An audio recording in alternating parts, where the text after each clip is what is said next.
So Vince Poscente, who is a Canadian Olympian and New York Times bestselling author, professional speaker, inducted into the National Speaker Hall of Fame for USA and Canada. And now I understand that you do a lot of climbing, which we're going to talk about all of this, and I'm so excited. Vince, you're the very first Olympian that we had on the show, which makes it really exciting for me. Ironically enough, I went to high school with a kid who had rowed in 3 Olympics for USA. And it was interesting because he didn't go out for the sport of rowing until he was a senior. Oh, really? Wow. Yeah. And then he ended up going to Rutgers University, received a rowing scholarship. And from there, made several national teams, won world championship. Great. So I know you have kind of a similar story because you started as a recreational skier at the age of 26. 4 years later, you were in the Olympics. Yeah. Can you talk a little bit about that? Yeah. Well, your buddy and I, sometimes we're kind of born with the God-given talent, and sometimes it finds you. And I'd actually raced in luge in Lake Placid, not far from you, and not too far. And but I quit, and I watched some buddies of mine march in the opening ceremonies of the Olympics in Calgary. Now, I was involved in the Olympics. I got my sports marketing degree. I was doing my dream. I was involved with the Olympic Games, and I was watching my buddies march in the opening ceremonies, and I had a ticket, right?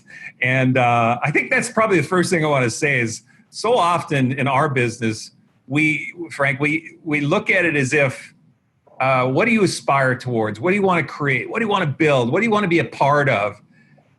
But very often our motivation comes from, what do you never want to experience again, right? What's that line that was just crossed that was saying something has to change, something has to be different?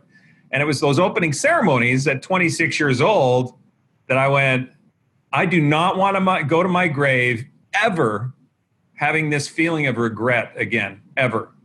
And so I quit my job. I actually traveled a bit, went to the Olympics in Seoul, and watched athletes marching for the opening ceremonies and in demonstration sports at Taekwondo. Went to the Taekwondo event and knew that speed skiing would be a demonstration sport in the Olympics in Albertville 4 years later. And so I went, you know what? You won't know unless you try. So I quit everything and then started training. And I learned very quickly that in order to compete for Canada or the US, you have to be ranked top 16 in the world or top half. And those are called Olympic qualifying standards. And I realized that my competition, even though I knew nothing about ski racing, right? It was a cold start. I realized my competition wasn't local or national or even international. It was the top 16 guys in the world. And so when you set your mind on who your competition is, well, 4 years later, I was vying for the gold medal in the Olympic Games. I mean, it's testimony that this can be done. I mean, I call it the Yahoo theory. If the Yahoo can do it, so can I. So that's pretty awesome. So did you participate in other sports growing up? And were they, I mean, I would call recreational skiing or Olympic skiing, speed skiing, pretty much I guess, one of those, I'm trying to think of the right word, but an extreme sport. For me, it's an extreme sport because I think you go, 135 miles per hour. I don't even know if I've ever went that fast ever on land in anything. Yeah, you would remember if you did. It was an extreme sport. At times people say, you must have a death wish, and was like, no, the exact opposite. I mean, it was all about getting to the Olympic Games. It was all directed towards what do you got to do in a competitive landscape? And the thing that really made the difference is to do what the competition's not willing to do. Right. Do what the competition's not willing to do. You know what's going on right now? Any entrepreneur, any business, any athlete, any musician will know who their competition is and try and do what that competition's not doing. So we get that share of wallet, that we get that client, that we win that business. But that's what your competition is doing right now. They're trying to do what you're not doing. Yeah. But what if you identified a high performer and did what the competition is not willing to do? So what are the top 16 racers in the world not willing to do? when I identified those things, it wasn't big things. It actually ended up being smart things, right? That Olympic motto is Citius Altius Fortius, which is Latin for swifter, higher, stronger. And I added a fourth one. It was Smartius, right? Mhm. How much smarter can you compete? So, well, what are some of these things that you identified that they weren't doing? yeah, I broke it down into, and I didn't realize I did this until after the Olympics. So what I'm going to give you is kind of a formula to accelerate the outcome to a big, hairy, audacious goal, right? In this case, it was getting to the Olympic Games. One was clarity. But clarity had everything to do with the emotional buzz. Like, what's the emotion attached to the goal you're setting out on? And the emotion was, like I said at the opening, never wanting that sting of regret, right? That feeling. And the second piece was, how extraordinary would it feel to march in the opening ceremonies of the Olympics, right? What would that feel like to be with all those other athletes and here now from, in my case, Canada, and for us to walk out with other Canadian athletes? What kind of clarity is attached to that emotional buzz? So that would be the first. The second is commitment. And it wasn't until as I raced more and more, I realized commitment isn't when you said yes. It's when you realize the level of commitment necessary that comes after yes. And that is when, I don't know if you've ever been married, but that you can walk down the aisle on a Saturday and go, I'm in, and then all of a sudden realize what that I do really means, right? And so commitment is less of an episodic and more of a process. And then the third one was consistency, and that was that do what the competition is not willing to do. So for example, in answer to your question, that's where those pieces came into play. So I split it into 4 categories. First was financial. Second was physical. Third was technical, or in brackets, you could put the word research. And then the fourth one was mental. So what are the financial things that the competition's not willing to do? For example, it takes money to get to the Olympic Games. If some of them household names are people I was racing against, I mean, what kind of financial things are they not willing to do? And nobody sponsors nobody when you're nobody. So I needed to be very, very creative in terms of the financial things I did. And it wasn't how much you do, it's how often you do it in many cases. So it was just the consistency, under the banner of consistency, constantly thinking, what's the competition not willing to do financially? I would do little videos on VHS tapes and get small sponsorship in kind, like air travel points and, mental training tools. And the second category was physical. So what kind of physical training would the competition not be willing to do? So, for example, I spent less time physical training and more time on the fourth column, mental training. But when I did physical training, it was stuff like mountain biking and going downhill and imagining that I was relaxing as the bike is just squirrely underneath me, right? And so to be able to relax in a stressful scenario, just constantly little things along the way and consistently doing those. The financial thing, physical, technical, the research thing, man, I was going to the library. How many athletes go to the library, right? Most of them, the competition trying to do what you're not doing, say, coach, what do I do next? Well, I was accessing coaches, but I would go to coaches and ask questions the competition wouldn't be willing to ask the coaches, like what book would you read? What mental training tactics? I'd go to the library and find out books on aerodynamic principles. I mean, and then the fourth piece was mental. And that's where I spent over 2 hours a day mental training, biofeedback, sensory deprivation float tanks. I was looking for a gold dot. It fell off my phone, but on the back of my phone is a gold dot. And every time I saw that gold dot, it would register the emotional buzz that I set out in the first place, right? Yeah. I'm the fastest speed skier in Canada, top 10 in the world. That was my gold dot. I see a gold dot, it's a trigger for an emotional buzz. Because, well, here's something. In a second of time, your conscious mind processes with 2,000 neurons, while in that same second, your subconscious mind is processing with 4 billion neurons. So the ratio between the conscious and subconscious mind is the exact same ratio between an ant and an elephant. The ant is the conscious mind on the back of the elephant. The ant is making decisions on direction for your life, right? We're going west, says the ant, starts marching on the back of the elephant.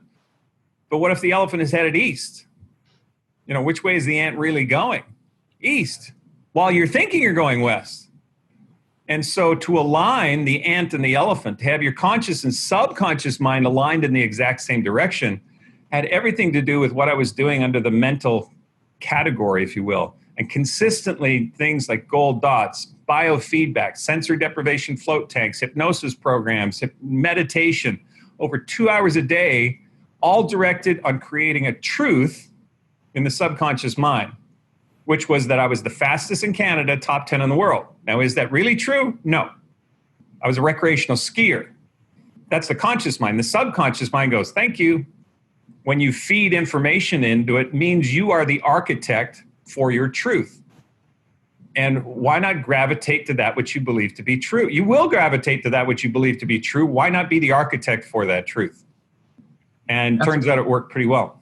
That's amazing. Now, I want to mention that that's the first time that I had personally been introduced to you. We had a friend that mutual friend that introduced us, but the first time I was actually made aware of who you are was through the book that you had written, The Ant and the Elephant. Oh, really? Okay. Good. Yeah. So, and I didn't read the book. I listened to the book. So I listened to you share the story with me as I'm driving down the street. My voice sounds familiar, I bet, huh? Yeah, exactly. And I'm thinking, well, what a great concept for a book. Yeah. And it is a very well-written book. Thank you. But I like that you're talking a little bit about this. And I want to get to this and dive a little bit deeper because we've not talked about the power of the subconscious mind very much on this podcast. Oh, really? Oh, wow. Yeah, we haven't. And it's all about, we're all about trying to help people find that inner fire. Yeah. Or I should maybe even reignite that spark that was there once. Yeah. And I think this has a lot to do with it. And I know that I have visualized a lot myself. Matter of fact, many of the books that I've written, first thing I've done is I would put something down on paper, whether it be the chapter outline, even behind me right now, hanging on the wall right there is a chapter outline for a book that's been an idea for 2 years that I just finished. But in my mind, it's already been finished. It was just a question of bringing it around. Sometimes I'll design a book cover, whatever it is. I want to make it real before it is real. Right. And a very interesting thing, my son, at 8 years old, he comes home from school one time, says, Daddy, I wrote a book. I said, oh, yeah? So in school, he writes this book called Banana and Avocado. Cute little book, silly story. But what I did is I illustrated it for him because he asked me, do you think it could be a real book one day? I said, yeah, I think it can one day for sure. But I illustrated, I have a little bit of artistic ability. I illustrated for him, put this little book together, and for his birthday, gave him 20 copies of it. So he's giving them out to his friends, his family members. He's loving it.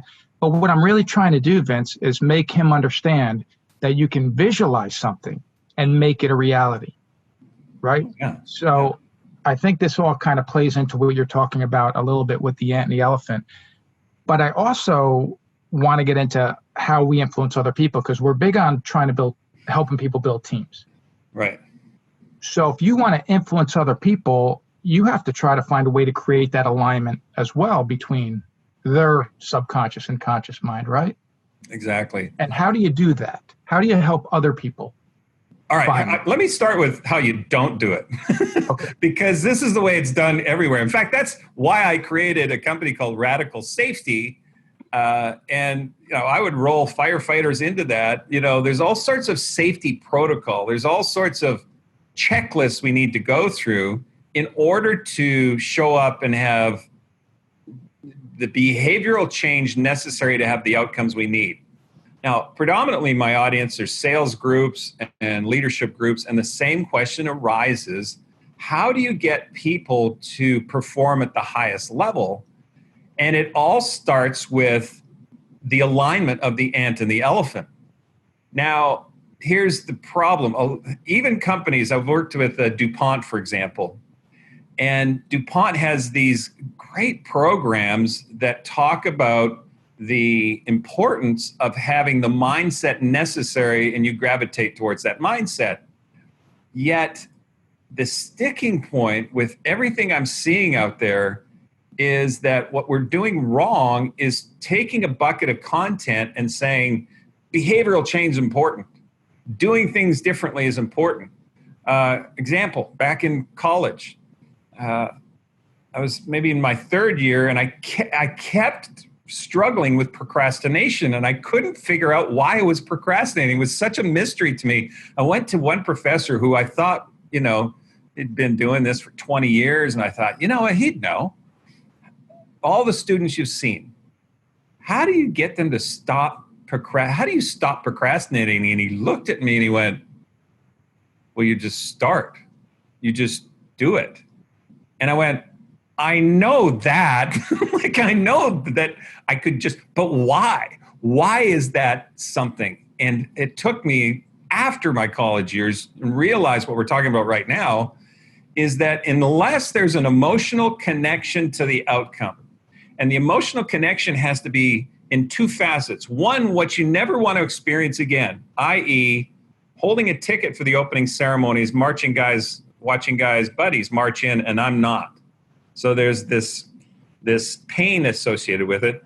And then the aspirational notion of what would it feel like, the emotion attached to marching in the opening ceremonies of the Olympic Games. So that's why I created Radical Safety. When you want to get home to your family at night, what's the truth that you're going to gravitate towards? And so Radical Safety was created to bolt on to the beginning of safety training, the beginning of any kind of training, whether it's sales audiences, leadership groups, or whatever. What is your emotional buzz attached to this outcome? What is it to you? Then you don't have to carry a big stick as a leader. Then you don't have to jump up and down and try and get their attention with incentives and all this other stuff. They have an emotional connection to that. The incentives will be juice, sure, you know, rocket fuel even, and say, wait, I get a bonus if I do this too? Wait, I get this trip, this incentive trip if I do this too? I mean, that's when change happens. And so behavioral change is not, it's like telling something to do authenticity, right? You just do authenticity. Well, you don't do authenticity. You either are authentic or you're faking it. And so this is such an important first step, is that each individual, our leaders, have such access to all our employees. This whole COVID camping thing we've gone through, right? I mean, there's been such a connection between leaders checking in with people and saying, how you doing? Like, how's your family? We're having access into somebody's world. I have access into your world right now with the backdrop of your room, seeing your awards and credentials and stuff like that, and see the kind of individual you are from a personal standpoint. And that creates a raised level of trust, better relationship, and more of a connection that people have an experience rather than being told what to do. So that's a long answer, but it's really endemic. I'm seeing out there is there's just so many, and it's happening right now with as we're recording this. You know, the lock-in is kind of being relaxed. We're in stage 2 or stage 3, whatever the stage is.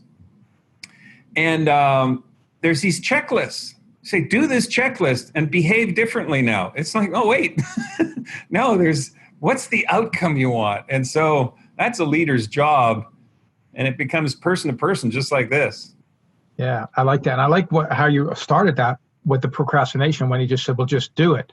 I think this is some of the best advice that I ever heard about achieving success, because it meant something to me. And everybody has their own little hot button. But somebody said, if you want to achieve success, you need to do 2 things. 1, get started, and 2, stop stopping. Because that was a big thing for me. Right. You know, I would start, and when I would stop, it would be ultimately I guess when I was younger, it's because, hey, I didn't have instant gratification. Right? I didn't get it right away. Oh, it's going to be a little bit harder than I thought. Maybe I'd be distracted, attention deficit disorder, whatever it may be. And it's easier just to do this instead, or I'd make an excuse, whatever it may be. I just, a lack of maturity. But then when I finally had come to terms with the fact that, oh, wait, I think every success story has 3 main components. It's a dream, a struggle, and a prize, you have to get through the struggle. You had to get through many struggles in your life to be as successful as you were, I'm sure. Yeah. And I heard you tell a story, and I was hoping you could share it with our listeners now, about how you had 22 athletes that were trying to walk a Right. 5-foot rope. And I think that's a great story. Maybe you could share. Yeah, here's a story about focus and the necessity of unfettered focus. Like, do not take your eyes off the point on the wall where you want to go. Do not take your eyes off that emotional connection of where you want to be. And it correlates to a time. There's something in ski racing is called being snowed in, right? Now, most skiers would be like, woohoo, powder, let's get out there. Every time we had a powder day, we were snowed in, meaning we couldn't train that day. Yeah, we could free ski and have fun, but we were there for fun.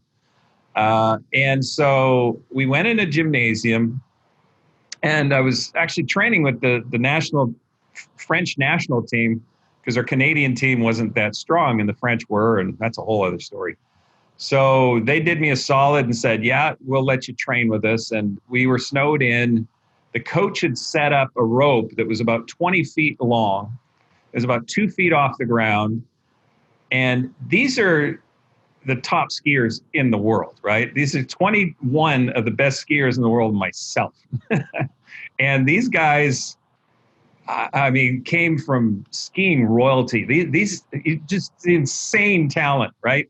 None of us could walk the length of none of us got past 5 feet on the rope. Nobody.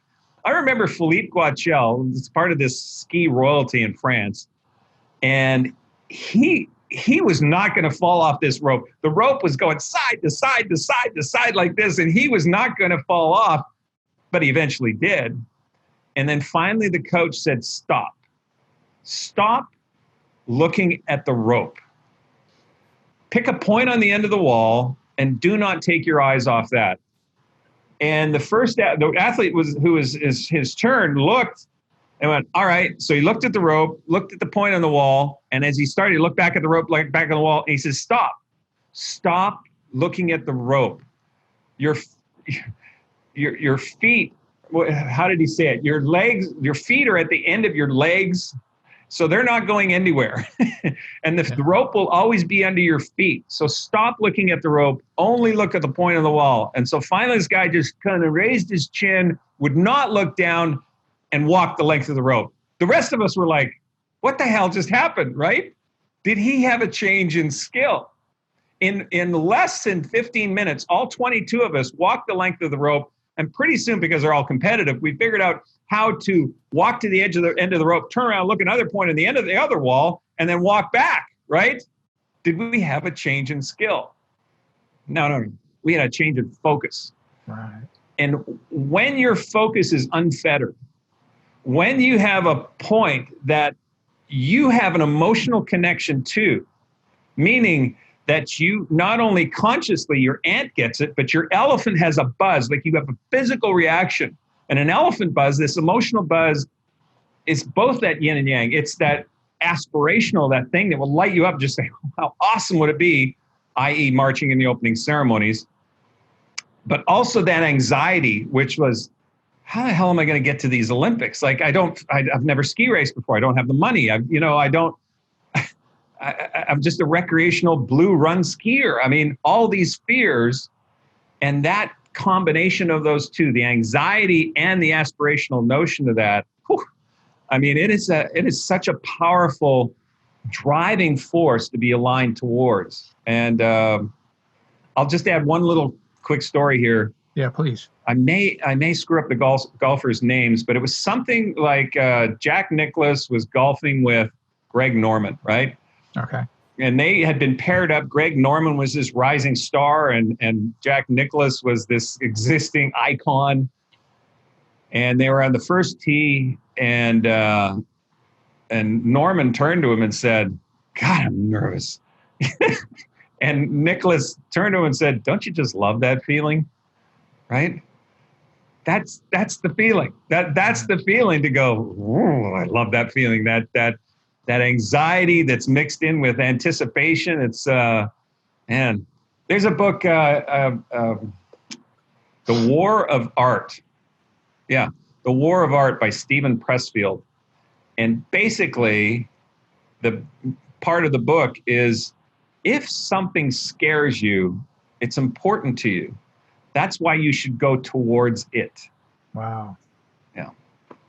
Yeah, that's pretty powerful. Now, as you were talking a little bit earlier, you just kind of made me think of when I watched the Olympics. And although I never really had that drive to say I want to be in the opening ceremonies, I did often wonder what's going on in the mind of a downhill skier before they go, because I see many of them now, they have their headset on, they have their eyes closed, and you could see almost like they're visualizing the course. Is that did you do that? Were you visualizing the course? I can tell you for a fact what they're thinking. Number one, there's no fear.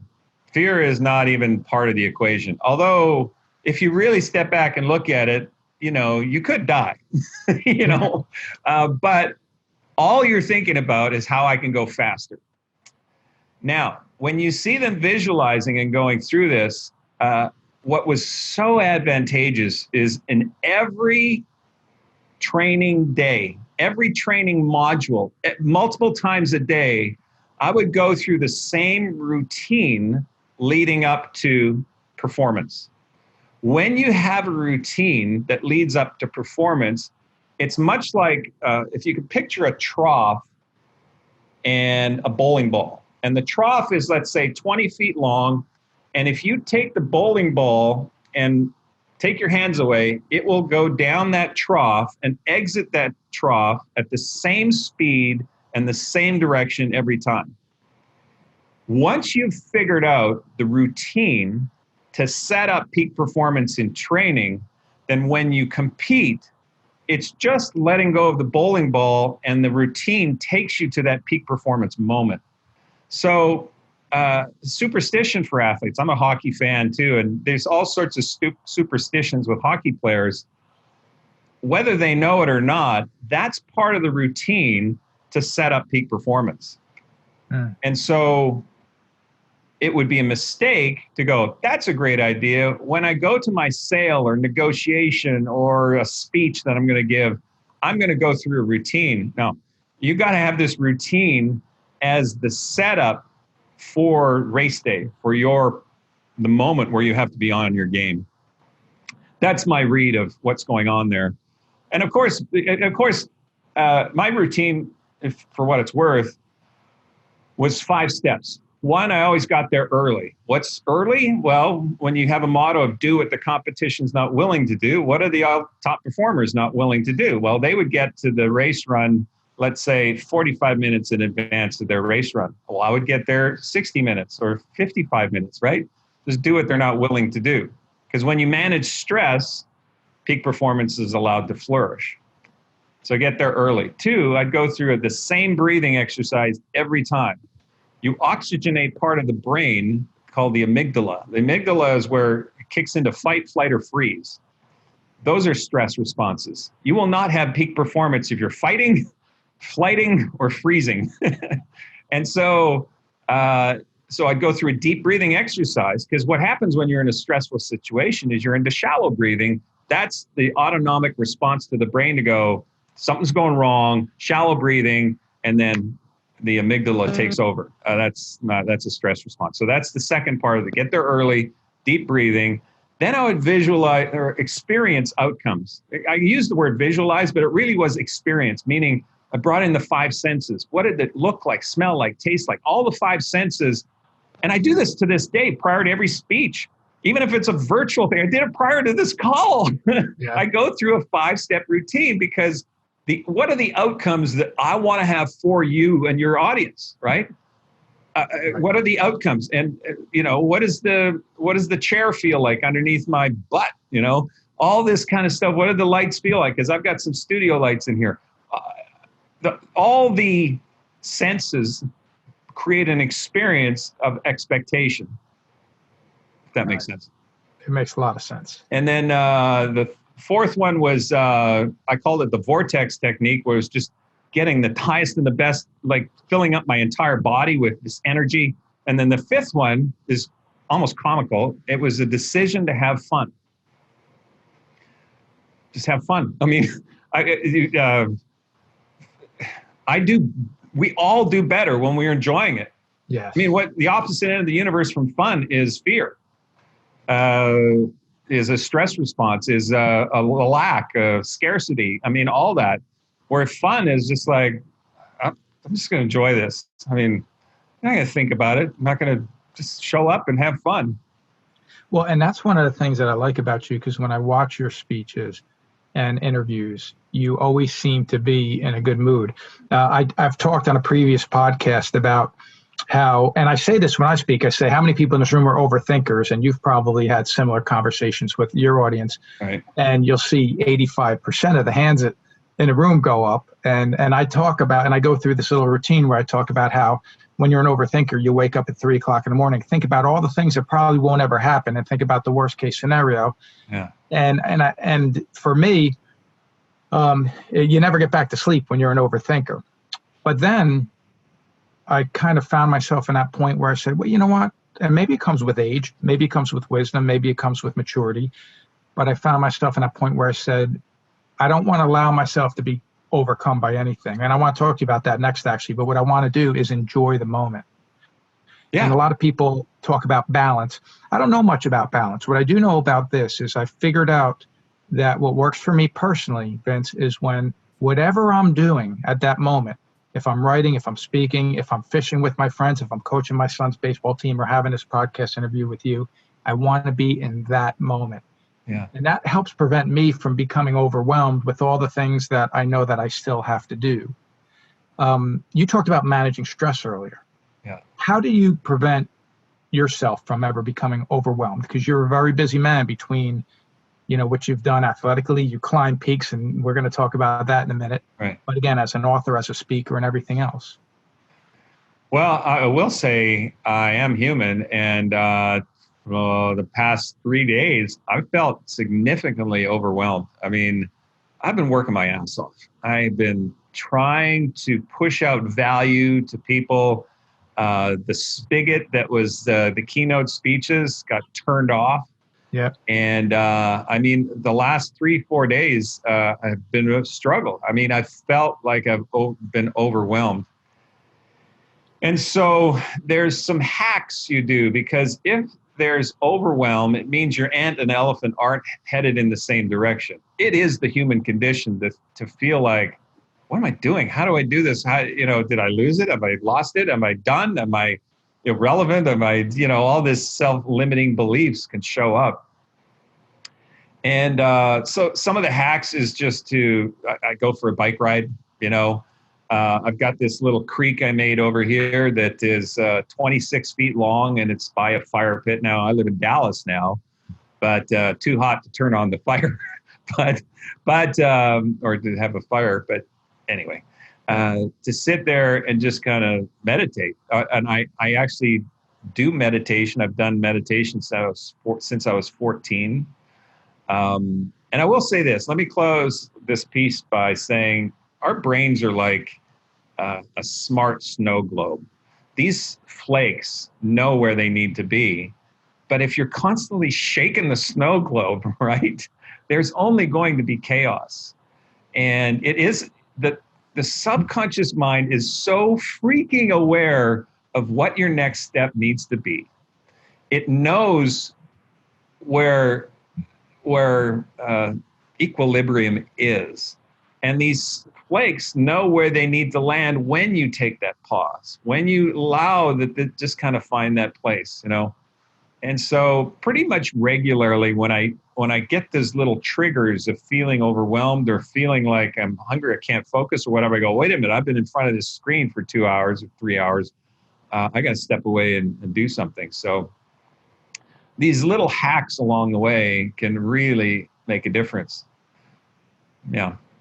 Well, I'm glad you actually shared that with me, because I actually had this conversation with my wife today. Because if somebody is listening to this podcast in 2022 they come across this, they need to know that we are recording this right now and having this conversation on June 16th, 2020. And we are hopefully at the tail end of COVID-19, which you mentioned earlier.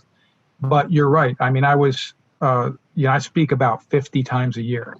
And in the last 3 months, I've done nothing except a few webcasts, online Zoom meetings, whatever it may be. And it got turned off. And I said to my wife just today, I said, I don't know if I'm scared or if I just feel a little bit incomplete, because I feel so fulfilled when I'm out there, delivering this message that I believe in so passionately about. And mostly I speak to fire departments and some businesses as well. But not having that, it just feels like it took apart from me. That being said, what did I do today? I brought my dog for a walk, and I remember thinking to myself, it's so nice to have this moment. First of all, the first month that we've been in lockdown because of COVID was a great month for us, because I have 3 boys and 2 are very young. So my wife and I were able to reconnect in a way that we just haven't been able to in a very long time. Yeah, ever, maybe, right? Yeah. And then, by the second month, you're like, all right, we need to get back to normalcy. So we started, and you'll appreciate this. I told this story on the previous podcast, being an athlete like you are. I coach baseball, and both my boys play. And we bring them out about 3 to 4 days a week. And just a couple weeks ago, we're at a field and we're working out. And at the very next field over are 2 other brothers, just like my 2 boys are brothers, but they're 2 brothers much older, not than me, but than them. One of them is a professional baseball player, and he plays for the Texas Rangers. And he's over there working out. Yeah. And there's 4 fields there, and it's just them and my boys. And we're there every day, and hardly anybody's there. And I said to my boys, I said, look around, what do you see? And my one son said, baseball fields. I said, yeah, but what else? And they mentioned the player on the other field. And I said, yeah, you have a professional athlete over there doing the same thing you're doing. Because like you mentioned a little bit earlier, be willing to do what other people aren't doing. And that was the lesson I was sharing with my boys. Yeah. Now, they have my genetics, Vince. I don't think they're going to be professional baseball players. But as I mentioned many times, the reason why I coach is to try to hopefully, I'm so passionate about trying to deliver this message to these young players that you can achieve anything you want if you put the work in, the right attitude, the right effort. You can achieve anything. And, talking about mindset and resiliency, I know you talk a lot about them as well. But what I want to transition to here is you spent the first half of your life going downhill. Yeah. Now you're going uphill. All right. Tell me about this. So you've climbed, or I should say you've summited peaks that have not been climbed before. Is that correct? Right. In 2006, on September 11th of all days, we summited a mountain that had never been climbed. And when I got the phone call about 8 months prior from a guy named Jeff Saltz, who's a lifetime adventurer, explorer, anthropologist, he said, Vince, you want to go? And I said, well, I've actually got something. I called it the Yahoo theory earlier. We actually call it the asshole theory. If that asshole can do it, so can I. So you can edit that out if you have to. But I think we're going to leave it. Okay, good. Because that's what it's called. Anyway, so when we stood on the summit, Jeff and his crew had chosen a very non-technical summit, but such a remote part of the world in the Himalayas on the India side that to get there was the hardest thing I've ever done in my life. And was I addicted to the pain and the discomfort and all that? Absolutely not. What brought me back was the opportunity to share this with other people, meaning I started to lead these expeditions, and then we've got 3 kids. And when Max turned 16, we had chosen a summit that was 17.2. And he was being a bit of a jackass, actually. He was rebellious and going in the wrong direction, and he didn't like rules. So the motivation to take him was, you know what?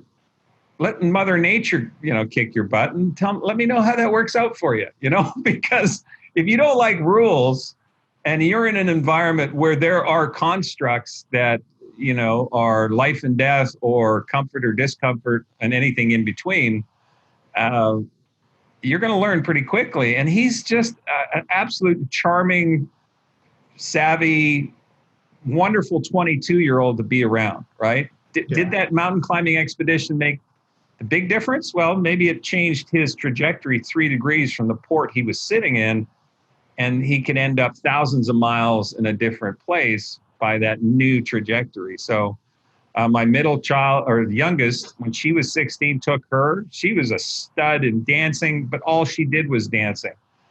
Again, a very non-technical climb. Again, taking people that had never climbed before. And then I started branding something called the Hero's Climb, meaning we were going to mountains where we were not only had never been climbed, but had no name. And ego has no place in mountain climbing, none. Ego is much of the reason why people get to the top of Everest and don't get down alive. Ego is in many ways the bane of our existence. And so I called it the Hero's Climb because I wanted to choose everyday heroes to name the mountains after, meaning you tell us, who's your hero? And not the iconic heroes or the sports heroes or the movie star Hollywood heroes. I'm talking about somebody that had ALS in your life and how they elegantly went through that. The first mountain we named after David Mash, quadriplegic from a football injury in high school, went on to be just a great guy, right? Yeah. Married with a kid, started a coffee shop, living in Kentucky, just a great guy. He was nominated by a guy named Dave Kahn. I mean, we named the mountain after Dave Mash because an everyday hero is compassionate, they're selfless, they're fearless, they're humble, and they're persistent. What kind of human experience could we have if we were more humble? Thank you for saying that. I'm gonna let you complete that thought, but I want to thank you for saying that because I think it is one of the absolute most important qualities or traits a person can have is humility, especially in my industry, as in the fire service. Because if you don't have humility, you're going to think you're better than you are. And we have a job like downhill skiing where if things go bad, the consequences could be severe. Mm-hmm. So I want you to continue that thought a little bit on humility, if you don't mind. Well, humility is taking ego out of the equation, right? Yeah. I picked that one first because when I looked down the list of all the qualities of heroes and everyday heroes, I kept being gravitated towards humility because think of people you're attracted to the most, right? Are the ones that think they're God's gift, or are they people that are actually humble? I mean, there's a Chinese proverb, as a true leader, if they're talking about, I'm going to mess this up, it's something about the river being lower than the stream, They put themselves at the feet of this rather than above anything else. There's so much upside to being humble. And there's a difference between doing humble and being humble, right? There's a lot. I mean, in our business of speaking, oh my God, I can think of 3 people right now at the top of my head who do humility, right? They do it. Oh, thank you. It's like, I don't know how to describe it, but humility's, I mean, and none of these we do perfectly. There are moments, you're going through my introduction, New York Times best-selling author, Olympian, climbing and naming mountains in the Himalayas, blah, blah, blah. I start to go, wow, I might be kind of a big deal, and then I go slap, and I go, wait, it's about humility. It's like, I was curious at the time. I was trying to prove anything. I was just curious. And then, so we're in this process of humility rather than arriving at it. Right. So as with all the other qualities. I've heard a friend who's also very successful one time talk a little bit about that. And he said, never believe your own press. Yeah. And, that always stuck with me, because I always thought, if anybody has anything really good to say about me, that's great. I'm flattered, but I'm not going to let it go here, because there's someone else that has something that maybe is not so good that they're saying. Yeah. And you can't take that to heart either. Right. So let's say you start achieving some success, and people are doing some of the things you talked about here with visualization, getting started, creating their routine, and they start to achieve success. How do they sustain the momentum? Is it just a question of continue doing the same activity, or is it always look for ways to improve upon all that? Let me add a piece in here, because it may answer your question to a degree. Is sometimes we get taken off track.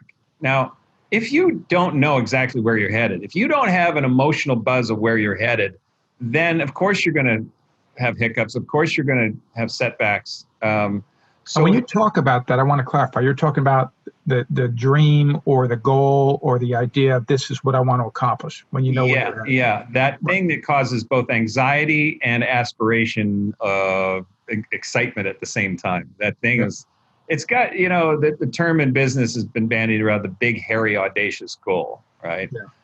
Where did that come from? Jim Collins, maybe? I don't know where it came from. I think Good to Great. I think that was Good to Great. Anyway, that big, hairy, audacious goal, that's something that scares you and entices you at the same time, right? If you do not have that, then of course you're going to go off track. If you do have it, then of course you're going to get off track because, there's going to be moments where you are going in I don't know, and maybe you try something. Ask this question. In fact, the ant and the elephant have a conversation at this point. And the question is this direction, is this thought, is this person who just showed up, is this opportunity going to take me closer to that emotional buzz, that big, hairy, audacious goal, that thing that has anticipation and anxiety mixed with it, that emotional buzz? Or is it taking me further away? If it's further away, and it could be as simple as a negative thought, you don't have enough money, you don't have enough time, you're too short, too tall, whatever, right? Is this thought taking me closer to that or further away? If it's further away, the ant says it's an internal conversation. The ant says to the elephant, the conscious mind says to the subconscious mind, thank you. That's not part of my vision. Now, why say thank you? Well, you got 4 billion neurons every second that think this is a good idea to have this fearful thought or this negative thought or to pay attention to it at least. So it's almost honoring your subconscious mind in a humble way and saying thank you, but that's not part of my vision. My vision is, and then you go through the 5 senses of what it looks like, smells like, tastes like, in this case, a story, marching in the opening ceremonies of the Olympic Games. Right. My new gold dot, and the gold dot is a trigger for that emotional buzz, is a mansion by the ocean, right? We live in Dallas. This mansion is mortgage free. Am I being materialistic? Oh, well, you might think so. But there, my wife, Michelle, her right hand is on my left shoulder. I can feel her hand on my shoulder. I can feel the sun coming over my right up here. I can hear the sound of kids playing on the beach, the smell of the surf, the 5 senses. We're toasting our success with champagne. I can feel the bubbles as I drink them. I look in the sliding glass doors behind us and I see how fit and trim we are. I look past those sliding glass doors and I see awards, New York Times best-selling books, things that would pay for this mortgage-free place, a mansion by the ocean. All right? So when you pivot, and that was a word you and I are hearing all the time, but that's what that is it's the conscious mind says thank you to the subconscious mind, but that's not part of my vision. And then you pivot onto the experience of the outcome that you want to create. Man, that is the way to stay the course, to be able to to deal with those times where we are knocked off and not getting in the direction. And I just realized over the past 3 or 4 days, I think I forgot to do that. I think I forgot to go, thank you. That's not part of my vision. There you go. Take my advice. I'm not using it. Well, listen. I heard Zig Ziglar one time was asked the question, how do you get motivated? He said, you'll never know how many times I lock myself in my own closet and read my own books. So I get that. And, you are making me realize what I'm going to do after this conversation is we live about 1.5 miles from the ocean, and I'm going to take a ride over there because that is my happy place. I'm going to take a walk down the boardwalk and just breathe that ocean air. Say hi for me. Oh, I definitely will say hi for you. Matter of fact, I'm going to be out in Dallas, I think, in December. I think I'm going to look you up and maybe. Well, let's stay in touch. Look me up. I'm easy to find. My phone number's everywhere. It's on my LinkedIn profile. It's easy. I would love to do that. And I really want to thank you for coming on and sharing such great stuff with us and our listeners. And I just want to ask, how can a person get a hold of your books? Is it your personal website? And I want to recommend The Ant and the Elephant, but you have several books. What do you have, 7 or 8 books out? Yeah, I've got 7 books. The 8th one's just done, and it's coming out soon. It's called The Ant, Elephant, and Earthquake. So it is it's The Ant and the Elephant is a great book, as you mentioned. Don't tell the other books, but it's my favorite. But my website, vinceposcente.com, will direct you in those directions. And check out The Ant, Elephant, and Earthquake, because when you hear this, there's a good chance it'll be in publication. So. Well, that is fantastic. Congratulations on that book. And again, Vince, thank you so much. I appreciate you. And I look forward one day to meeting you in person and maybe spending some time at your house on the ocean. Yeah. Well, Frank, you're welcome here in Dallas anytime. And thank you to all your listeners for tuning in, because you did a great job. Great questions. Thank you. Oh, thank you for saying that. And we'll talk to you soon. All right. Have a great night. You too.